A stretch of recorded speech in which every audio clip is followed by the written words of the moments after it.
If you enjoyed this video and want to support the channel, you can for $1 a month over on Patreon. Thank you. According to Sega Sammy, Sega reveals their focus on multiple remasters and remakes for the year ahead as the Sonic series sells 5.8 million. So a fiscal year is basically from March to March. Yeah. So last year they actually sold pretty well, despite the lackluster ultimate version of Colors. Yeah. And with the 30th anniversary celebration, the Japanese release of Sonic the Hedgehog, and now this year we've got Sonic 2 Prime, got Frontiers coming, which on a side note, apparently the Summer Games Fest is going to showcase more Sonic Frontiers there. Yeah, I heard the rumor. Again, we're still waiting to see whether that happens. I mean, last time they did show off both the first look at it and then movie 2 trailer, so, you know. Yeah.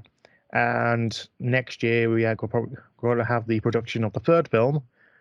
We can talk about the spoilers, and yeah, hopefully it won't be too much focus on getting every single character a screen time. Like, you don't have to focus on Knuckles, you don't have to focus on Tails too much, even though I don't think he had enough screen time in the second film. There's a difference between screen time and character development. There's a difference between that. I don't think Tails had either. I mean, I think to be fair, it's like what they did with Tails is like they got enough with him. You know, they got like the bare bones with him in that film rather than doing everything with him, to be honest. I think they got the key essential stuff with him, as in, you know, he's a fan of Sonic, he becomes his best friend, he's a smart guy, he's still a little kid. You know, they got all that stuff in there, and then where they go from movie 3, it's like they can add on to that.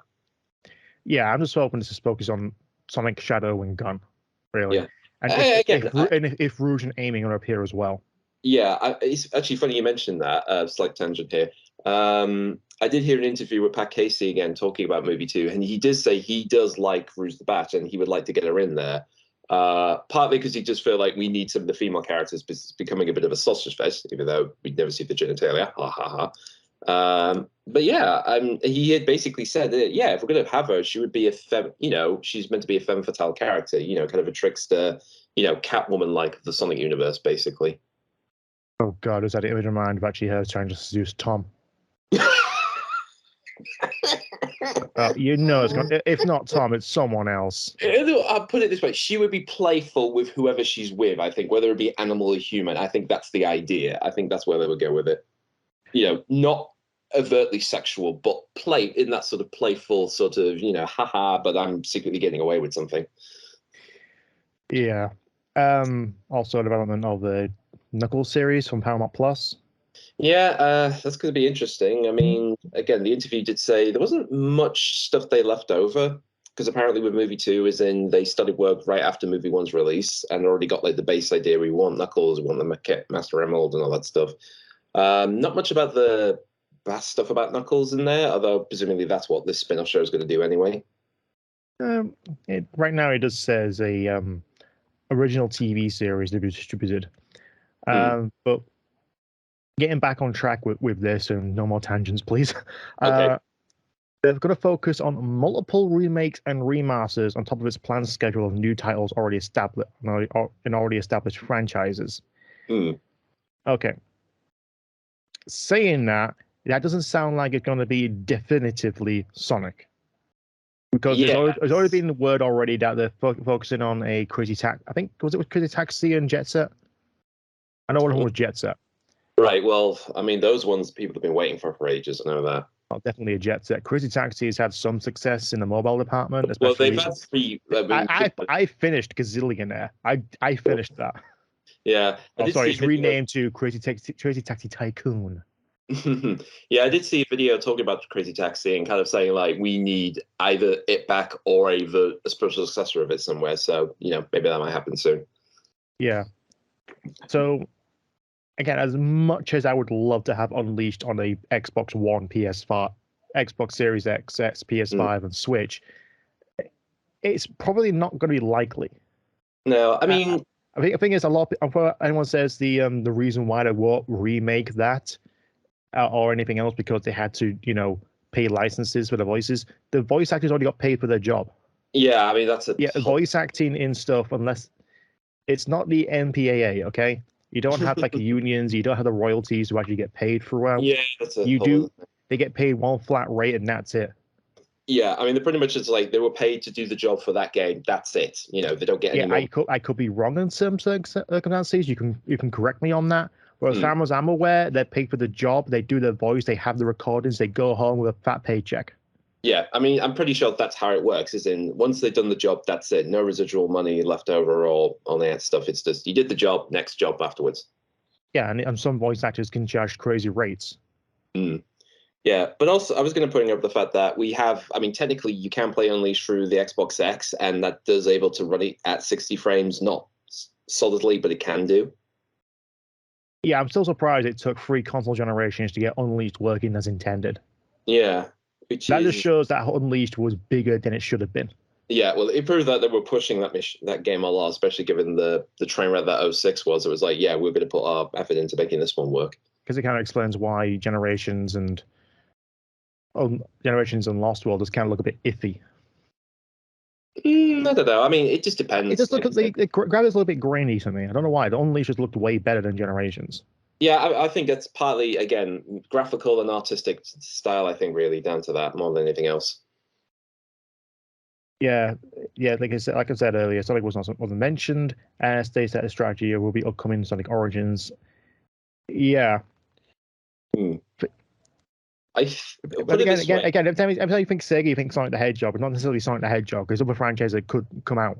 Yeah, well, one thing I should bring up is then they did remake House of the Dead. I mean, that did happen. I'm actually going to point out that as well. We had 2 remakes of a classic Sega franchise, Panzer Dragoon and now House of the Dead.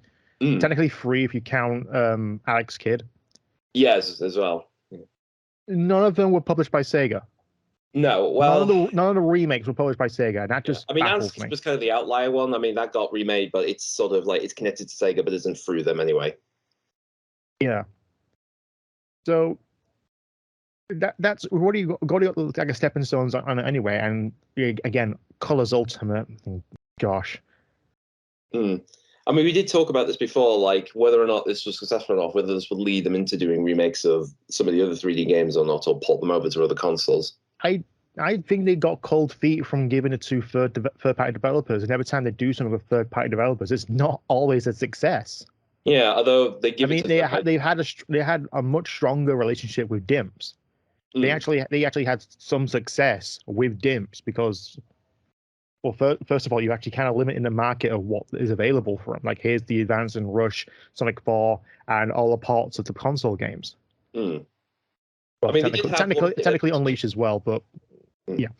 Go on. I was going to say, I mean, funny enough, I was replaying Sonic 3 Knuckles for the Xbox 360 because slight thing has also been popped up. Apparently, when Origins comes out, they're going to delist, most of the games on most of the systems. So that's a bit of a worrying factor. Unless you already own them. There were plenty of games. Marvel vs. Capcom 2. I still on my 360. I still have that. You just can't purchase it. Yeah, that's what I mean. It's one of those deals. But yeah, I mean, particularly those were done by was it Digital Eclipse, who did do like the Sega Mega Drive collection sets. They were also like the ones doing the sort of the ports of those games a few years ago. Yeah, and that later was Backbone. Exactly. Yeah. They did the ultimate collections as well. Yeah. So again, it's when you go back to like further developments, it's like it's finding the right people to do the job. I mean, like Shinmu 1 and 2 were given over to, can't remember the company's name, but they were like a fairly unknown studio in the UK, I think. And again, it's that sort of you could argue it's in that whole thing of because their other developers are small. It means like you don't have to, maybe because they're cheaper or they've shown off they can make it quicker than other developers. It's that whole deal. So again, it's finding the right people to do the job at the end of the day. Whether or not they come up or they choose them, it's down to them. But it depends on what the third-party developers can actually previous works is. Like Blind Squirrel, who did Colors Ultimate. I mean, they did do, what was it? They did the redo of BioShock. Didn't they do that? Yeah, they redid the remasters of BioShock. And also, I actually did quite a few. Okay, shut my mouth then. I'm sorry, I've had a rag on them saying they may have just been mobile developers, but no, they've had a hand in like Sunset Overdrive, Evolve, Mafia 3, like I said, the BioShock collection, XCOM 2 DLC, the Game of the Year edition of Borderlands, God of War 4, Mass Effect Legendary. Yeah, well, there you go. I mean, they've definitely got a reputation. If they've already said, "Here's the back catalog, what we've done." Yeah, but when you hand over something that just seems much lesser than the actual original. Yeah, that's I mean, you can say all you want about the cosmetic DLC to it, all the remixes of the soundtrack, and just to go out there and quote this here as a hot take or an unpopular opinion. I don't like the remixes of Sonic Colors Ultimate. They suck. I really don't. I mean, that's the thing. If they're going to go down this route, particularly if they're going to do more Sonic remake games, it's kind of, you really have to put your game up, because Colors Ultimate was a bit of a half and half job in some areas. There was a lot of stuff on that game. If you want to remaster it, at least up the ante. Like, oh, hey, this is the version of the game you really should play. And adding Metal Sonic race battles onto it doesn't really add a whole lot. No, and again, it's just. I'm just gonna rag on Sonic Colors for a lot longer if I just don't stop myself right now. Yeah, but like I said, it's like basic. Remember, I did say this before. Like, Colors was the game everybody went saying, "Oh, this is the one that broke the cycle," or "This is the one good 3D Sonic game." Yada yada yada. And then a couple years later, we get it out again. And it's like, yeah, some of the changes in the Ultimate Edition are a bit meh, but it's like, again, the game is still what it is, and people are going to be more judgmental now. It's like, well, looking back at it, maybe was it as great as we thought it was. And particularly, you know what it was? You know what it was to me? Go on. Safe. It was safe. It was a safe bet, especially given that Unleashed was like, well, they like the speed platforming bit. Let's just make the whole game that, basically. Unleashed was overambitious. That I can say fully. It was overambitious. Was it a good overambitious? Oh, definitely. Especially you understand the theme story, what was the actual goal in mind when making it. It's like, hey, we're not doing 06 again. We're not doing that again. No. And again, it's like they generally did consider this. They're thinking, should we just go and make Adventure 3? And then halfway through thinking, well, this is just turning into something else. Let's call it something else anyway. So, they called it World Adventure Japan. And, in many ways, you could say that's the nearest we ever got to like an Adventure 3-ish style in the HD era we're living in. Until they officially announced an Adventure 3, we technically have 3 Adventure 3s. Yeah, I mean, the ongoing data, when did the Adventure series begin and end? Well, we know when it began, it's when it ended, whatever. I don't know, you could argue Sonic Jam was Adventure 1. The prototype to Adventure 1. Yeah. But as far as other Sega properties, what they could remaster and remake, I mean, obviously people want a part of Sonic Colors or Sonic Generations. They want Unleashed. They want the Adventure remakes. I want Episode 3. I want Episode 3 if they're going to try to, but that's just wishful thinking. Could they remake the Riders series? Could they?